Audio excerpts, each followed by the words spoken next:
from the UK. My name's Glenn Hallam and welcome to my channel. I don't post much, but I thought I would this morning. There's something I've been wanting to do for a while, and considering the planets aligned, what we're going to do is have a look at my studio, my teaching facility. So this is how you get into my studio. It's a door, I know, you know how to get. I just needed to show you this. The drum pad. Yeah, I know there's probably a million drum pads over the world, but it had to be done, and my wife kindly bought that for me, so I'm very happy. So when you come for a lesson, you come down my drive, into my back gate, and into here, and we'll see what surprises we have in here. So one of the important factors I considered when we did this was a waiting area. I think if you teach from home, you have to have a dedicated waiting area. I know when I first started, we would have people knock on the door in my other house, and they were waiting in the kitchen, and it's not ideal. I mean, it was great for them because my wife would make coffee for them and everything else whilst they were waiting with their children or even adults. So it was really super important that I had a waiting area, and it needed to be quite a homely waiting area. So basically my studio is my garage, and we divided a section of it, leaving enough room for my main teaching area, but a small kind of, as you can see here, a small, I'll give you a bit of a round with the camera in a second. We'll give you this dedicated small area was able to, you can have parents, probably a couple of kids. I've even had babies in here. It depends who's, lesson times are allocated per half an hour. So usually I don't have many people in here. It's only the people that are actually waiting for their lesson. It is a bit full at the minute. I'm growing as a business, I guess. I guess I can say business, but also being a drummer, I'll end up collecting stuff, and notably the drum kits here. These are my gigging kits. I've got two. I've got a Gretsch kit that I've just recently bought, and my Yamaha kit, which I've had for years, and it's the go-to kit that I use in the studio. But this is my waiting area. Yeah, let me hold the camera around and I'll give you a little bit of a view of what I've got in here. So people will come in here, and you can see on the wall I've got all my drum heads that are autographed.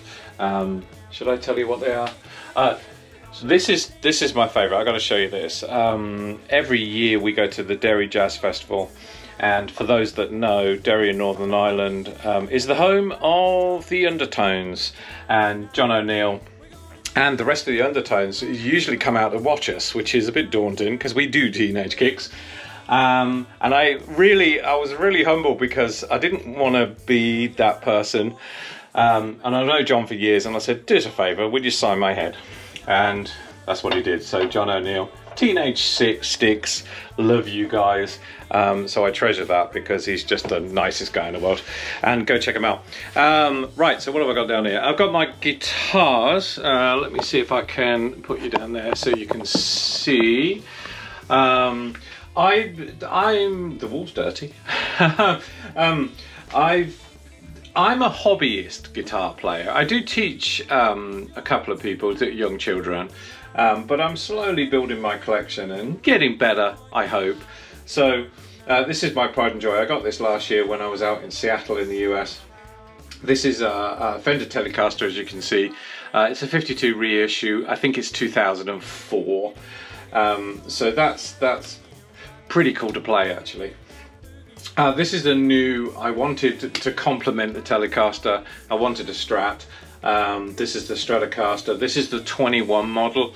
I'm not going to go into it because I don't really know too much about guitars, and there are many people that know far more on YouTube about them than I do.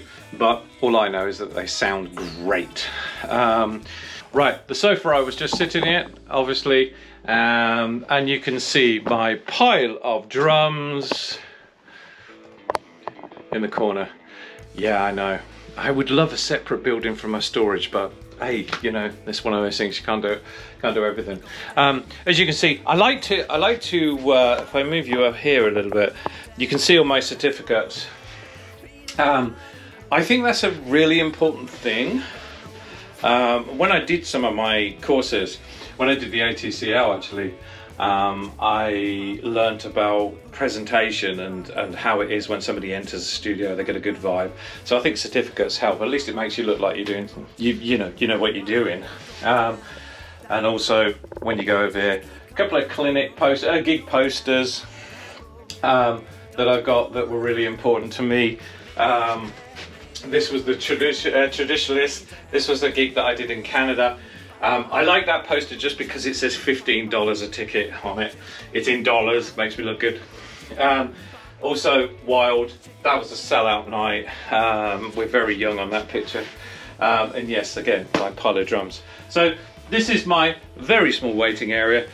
And let's go into the main area of teaching, where the fun stuff happens. So you'll come through the door in the waiting area into my teaching facility. I keep saying the word facility, that makes it sound grander than probably it is. But let's move you in here and hopefully you can see what's going on. Now, I'm hoping you can see this because I'm also not a great YouTuber, but not a great camera person either. Right, so I've got here, it's a good job this camera's got the screen on the front. So this, you know, a bit like the telly, this is kind of my pride and joy. I found this Beverly Drums, and made in a small town, village, I don't know, called Beverly. I don't even know where it is. Is it in Yorkshire? I want to say it's in Yorkshire, I don't know why. My first drum kit was a Beverly kit that my father bought many years ago, and I didn't keep it. I suppose I was young and then I wanted to sell it to get a better kit and this, that and the other. I wish I'd have kept it.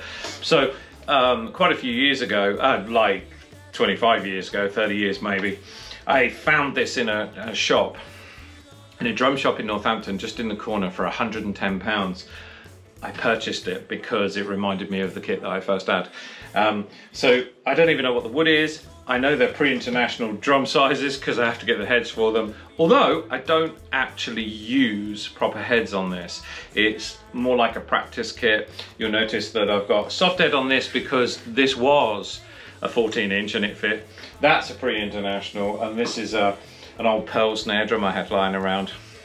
I've put 2 pads on there. I know this seems quite extreme, but 11 o'clock at night when you want to just work out some stuff, it's great.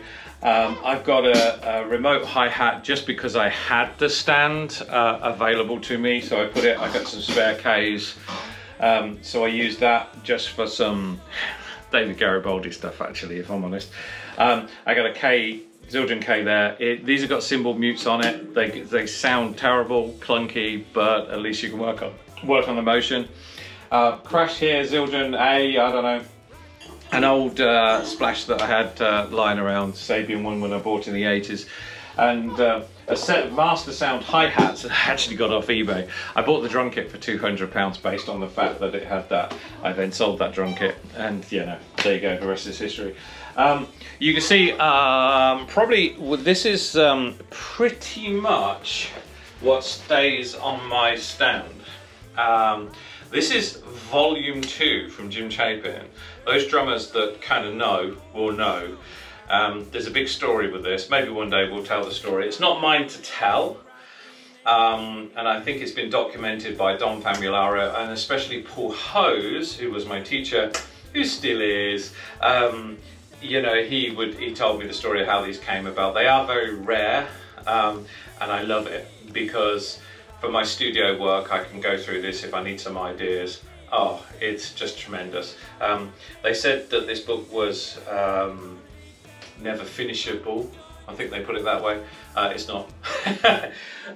Basically, well, we could do a video. I suppose that's an idea. I could do a video on how it works. Like I said, I don't know whether it's my place to do that because there are many people that know how and have more of a history with Jim Chapin than I do. I know of him. Paul was taught by him. I was taught by Paul. So many of the ways that I came about. That's how I came about Jim Chapin. So yeah, no, that's a great thing. What have I got? I got another pad here from Bill Sanders, great guy. I've never met him personally. He took it upon himself to send me some pads, and he did, and I love them, and so I purchased some more afterwards. I didn't completely take the free. I'm not endorsed by anybody, and I really appreciate them. I use them all the time, and this is one of my favorites because this is my brush pad. I don't consider myself to be a great brush player. I play rockabilly music, so I use brushes quite a lot, but not really in the traditional jazz sense. But so that's good fun. I get that out with some of the students. And the greatest thing about this, this again is from Bill Sanders, you can actually draw on it.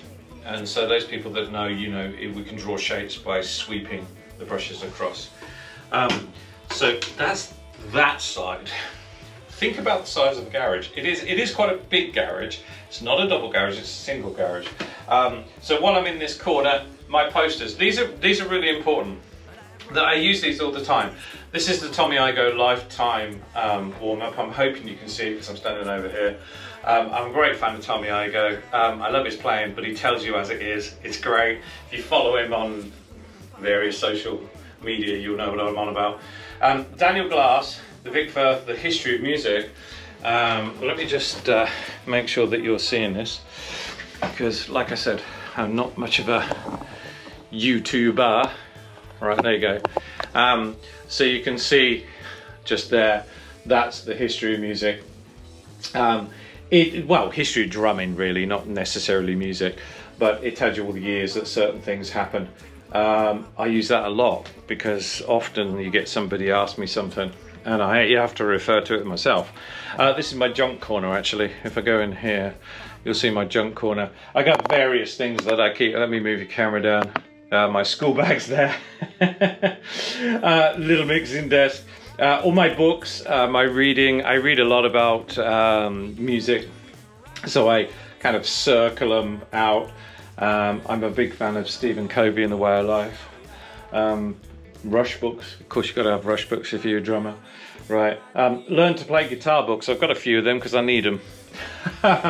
And also my teaching books, I've got quite a few now. I'm slowly getting more and more. I don't like the new way of learning with kind of online, like Hudson Music do them, and you get the books online. And I think it's great if we're having constant Skype lessons or Google Meet lessons. But actually, I do like the physical book, so I can open it at a certain page, work on it, leave it on my stand.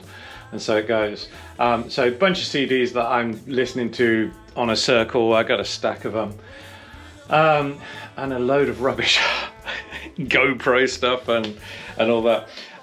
So that's my junk corner.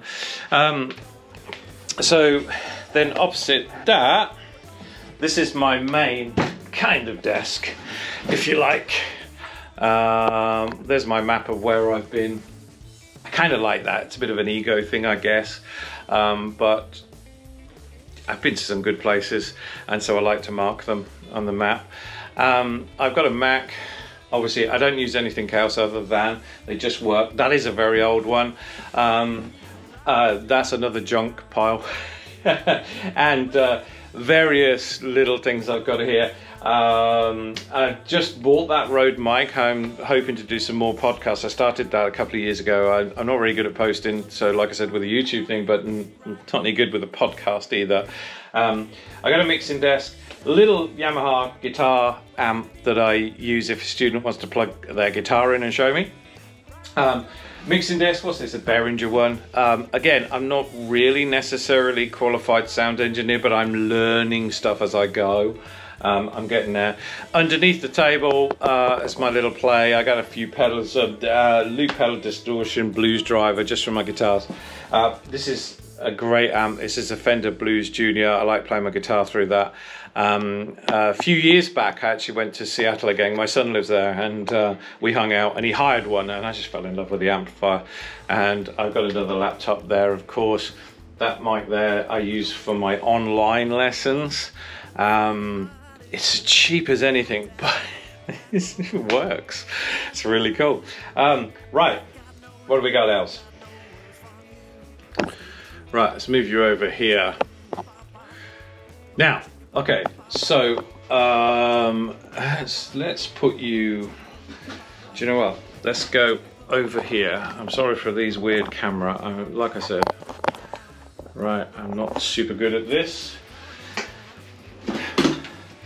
Right, so this corner, these two snare drums, there's my lead because I'm actually on this camera that I've normally plugged in here. So my online camera for online lessons is the GoPro that I'm actually talking on now. So that links to that laptop and that mic and goes through the desk and blah blah. Yamaha snare drum, this is my favorite. Yamaha actually made me this. Like I said, I'm not endorsed, but they made me that years ago. I treasure that, so that stays in here. Bill Sanders pad on top. Sounds really cool. Gretsch drum kit. This is the Club, what's it called? Oh, the Catalina Club, right? So Catalina Club is, that's right, it is the kind of entry level to Gretsch drums. So this year's Jazz Festival, I decided to buy a small little Catalina kit, which is the ones you see piled up in there. Oh, it's amazing. Go check it out. I should do a review, can't talk. I should do one. I checked a lot out. I'm going to take that in the studio in a couple of weeks, so I might sort of see if we can do that. I have all these ideas, but don't necessarily post them. That has also got a Bill Sanders pad on. What happens here, I generally play there, student plays here, they're already at the kit, okay? And this is a great book that I'm working from at the Missing. This is Klaus Hessler, and it's the Camp Duty update. So he gets in a traditional piece, and you learn that, then he does a variation of it. That's great. It's so much fun. I got 2 students on this, and they're kicking my ass. Honestly, they are loving it. Which at the end of the day, that's what we want. I want my students to be better than I am. Remember that, drum teachers. Your students need to turn out better than you. That means you're doing the job correctly. Right, what else have I got? I guess the drum kit behind me. So let's move you back over here. Right. Oh, here we go. Right, let me put it so I can see the screen. Right, okay. I'm a nut for Yamaha drums. I love them. I do. I just, since I bought a Maple Custom, I geeked for 25 years with that. That's the other version of this one I've got down here. They just work. I do use DW hardware, in fairness, because again, that can be chucked around. It's tough. You put it away. It just works the next time, right? Now, what I wanted a kit that was Yamaha, but I didn't want it to be top of the range because. So I bought, I forget, Stage Custom, that's it. I always forget the names of drums. I can be a bit of a gearhead, but I don't know the details of a lot of them. So I wanted a quality kit to teach on. Not really bad, but then also I didn't want top of the range, a couple of £1,000 because I'm in a studio, we're learning, we don't need all that. So I bought the Stage Custom. This actually has silent heads on it, right, on the whole kit, with Yamaha triggers into a DTX pad. I think it's a 502. Hope you can see that. I also have the silent cymbals. Now, I've looked at reviews, people like them, they're a load Marmite thing, love them or hate them. I love them because, and I think this is, you know, what I just said about remember teachers, your students need to turn out better than you are, and then you've done a good job, right? I think that this is another bigger piece of advice, and this is why I did this. I get a great sound from these, enough for them to play live. I record their exams in here as well. So I know it works. It works great. Why did I use the silent cymbals, or the low volume cymbals I should say? Is because I'm in a small room. It's not good for your ears. And ultimately, if you're going to get a child or somebody, or even an adult trashing around your drum kit, you cannot, it's not going to do, you cannot hear anything. It's not going to do your ears any good, and it's not going to do their ears any good. And also, they can't hear what they're playing because the sound is so contained in this little box that we're in. So that's why I did it, because you can hear stuff, you can understand, you take it. Now let's be honest, you're not going to be shredding during your lessons. All right, we play music, of course we do. That's what my drum is all about. We've got to play music. All right, so that's why I did it. Some more posters on the wall you can see. This is brilliant. I haven't looked on YouTube. Somebody should do reviews of that. Maybe I will. I don't know. Obviously the standard rudiments, 40 percussive art rudiments. There are many more. I've learned that. And also we have the collapsed rudiment from Jim Chapin poster, which is really interesting. Klaus allegedly a few years ago said he was doing a book about that, and I'm hoping it may be out. I need to check it out and look. That all goes through a Roland box. My board over here has just got stuff, Klaus poster on there, and there's my wall. I got a mirror here. The mirror here is so you can see yourself. What other reason would there be a mirror there for? So you can look at your technique, all my school badges, all my ways of learning. That is about it. And I think it does the job. So yeah, it does the job, but it does the job well. And what I don't know, I feel like I've got to give advice. If you're gonna teach from home, make sure it's a good place to be. Invest in it so it works. You know, consider the waiting area. Consider, you know, 2 kids in a room. Because they're paying for your knowledge, but they're paying for an environment where they can walk in and feel comfortable. Because if they feel comfortable, they're going to play well, right? That's what you need to aim for. So I hope you like my studio. Comment, are you meant to say that? Comment below if you do. And you know, subscribe to my channel. I'm not going to post a load of videos. I'm not going to pretend that I am. I'm going to try to do more. I always say that. But if I do, I do. But if you want to subscribe to my channel, please feel free. Send me a message about drumming all the time. I love talking to drummers and guitarists, actually, because that's my weak spot. So thank you very much for having a walk around my studio. I will see you in the next video, hopefully. Thanks very much. Take care. Tears keep coming on down.